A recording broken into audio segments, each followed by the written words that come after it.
Good evening. Oh, today was an interesting day. A little bit of back and forth. I go into that really calm, centered, and balanced place, and then I go back and forth again, sort of like a ping pong ball, feeling anxiety and anxiousness and this sort of tightness in my body. And it's a constant, conscious effort to get myself out of those places. And I noticed this morning when I woke up that I went and pulled my cards first and foremost before I touched my phone, which is what I was talking about yesterday about ritual. So, what is my daily ritual? What am I going to set myself up for to have success throughout my day and to ground myself in what is my truth and what it is that I'm wanting to do and focus on what I want instead of what I don't want. And I noticed that this morning while I was doing my reading, although at first and I invite you to do that with me now, but I got really grounded and I pulled some cards and I had an awesome reading. But as I was writing things down that sort of stuck out for me, I noticed that I had this antsiness about, well, now I can go and, I've done this, so now I can go and plug in. And it's such an intense feeling of feeling disconnected, and it's sensationalism at its best, I guess. That idea that there must be something there that I'm missing, and therefore I need, the rush to get it on the go and make sure that I get my fix, so to speak, and or make a contribution and or see things that are going on for other people. And I'm just aware of it. I'm not going to beat myself up over it. It's just interesting, and it's something that I'm curious about. And I wonder, what payoff there is for that. And it's not the only place that I experience, that sort of addictive behaviors where it intensifies to the degree where I'm then tight in my body and I'm not living and breathing in all of what I am and who I am. And it isn't constructive and it isn't good for me. And I know that it's a practice. So today was a challenging practice. But today's card reading is Once Was Innocent. Knowledge Means Change. And some of the things that stuck out for me in that reading were now there is a choice where you thought or were told and you believed that there was none. That you must grow old and die. That you must work hard and something that makes your soul shrivel and simply tolerate it is nothing you can do. It is the way of the world. But now you have seen and tasted and danced, and it was no dream, it was dreamlike, enchanted. But this is how your life can be, truly dreaming with eyes wide open. Truly living and drinking in bliss, no guilt, no fear. And I find that somewhat challenging because I go back and forth between I'm not doing enough to I'm doing everything that I know how to keep my family safe and to make sure that we flatten the curve. And staying home sometimes feels like not a very heroic thing to do.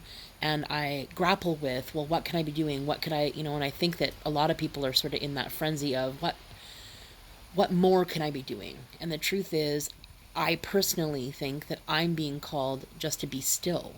And I think there are many of us that are being called to that get busy in that place of, I need to do something, I'm not helping, to, right, getting centered in my body and making my contribution is actually helping. It is making a contribution.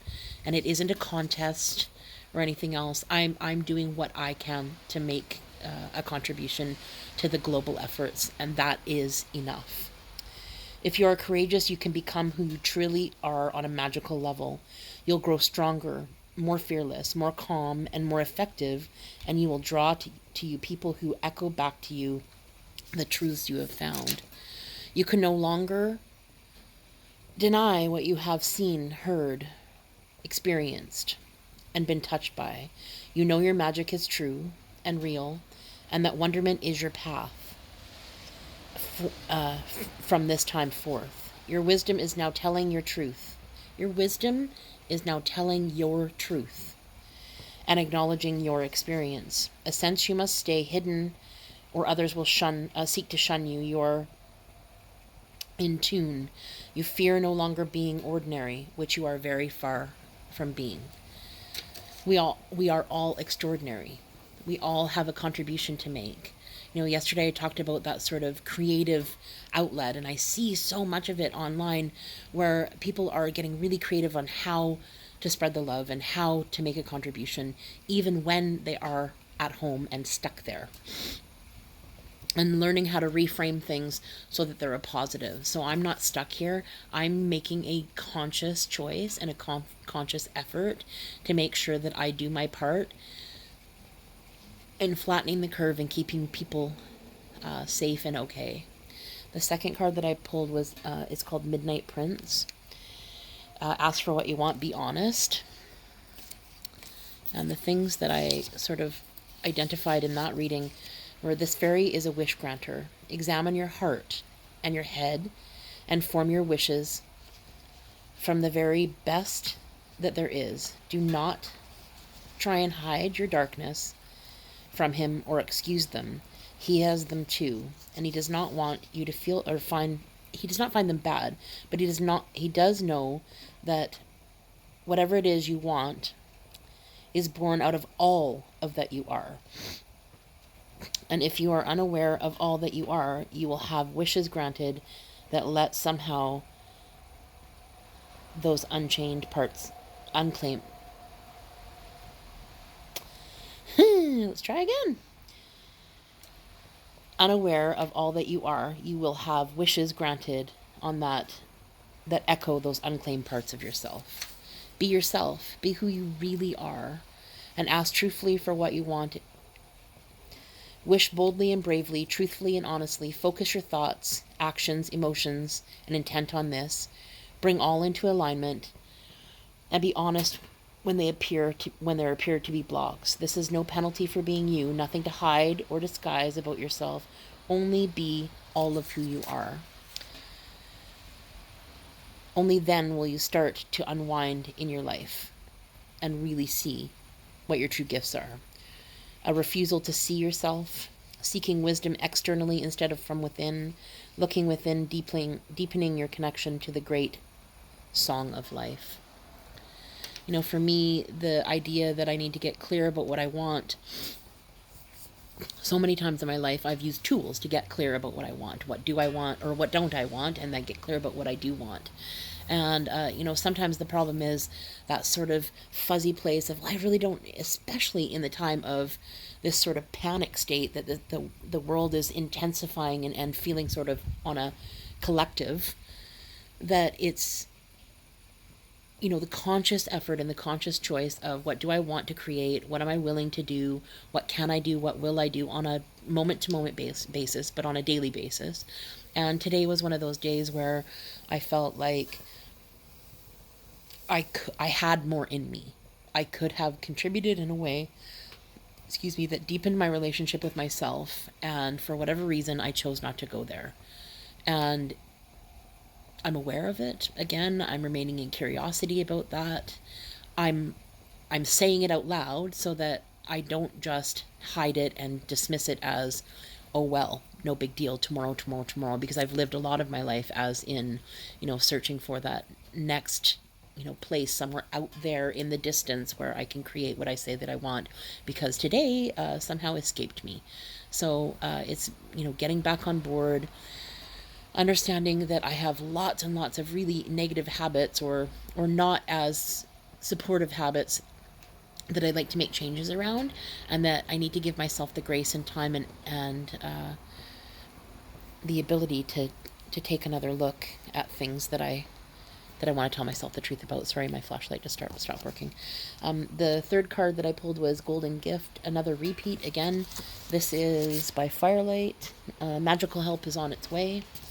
What I read in that reading, which will be hard to do without a flashlight. Oh, there we go. 'Tis time for magical intervention. Blessings are on the way. You may feel her fluttering by, whispering suggestions in your ear. Read a certain book, visit a certain place, eat a certain food. It will come out in the most subtle and beautiful ways. Your energy fields will be cleansed and renewed. Negativity is clearing from your chakras and auric fields to be filled with a subtle glow. a golden glow which shines brighter the happier and healthier you are. Allow your heart to be open, grateful, and give thanks. You'll be able to give love and receive love, allowing your sensitivity to return, falling away from armor and barriers. Your happiness, your health, your prosperity is calling you. Let it be yours now. Clear communications about healing modalities that will work with your energy now. One of the things that I am grateful for is that every day that we get to eat our meals together, it's been a tradition with me and my family for, decades now, but certainly the last 15 or so years, we eat as a family. We eat our meals together whenever possible. And what I see happening is this tradition being passed on to my granddaughter, who sits up at the table with us and takes immense joy in just sitting and feeling connected and breaking bread together. And I believe, it saved my life at one point in time, because it was all I could do was lift my head up off the pillow, make sure that my kids had a meal on the table every day, and make sure that we connected as a family. And over the years, it turned into so much more than that. And right now, I feel so grateful to see my granddaughter every day. I feel blessed that I still get to hug people, because I have people in my life that I can't get to at this point in time, including my own kids. And I'm finding that a struggle, because I'm a hugger and a lover, and I don't think we've even started understanding the depths of what this could possibly mean right here, right now for us. So today I'm grateful. I remind myself to move to that place of gratitude and keep reminding myself to breathe. I know it's silly, but until I deeply breathe into my body, when I notice that when I do that, I drop into a different place.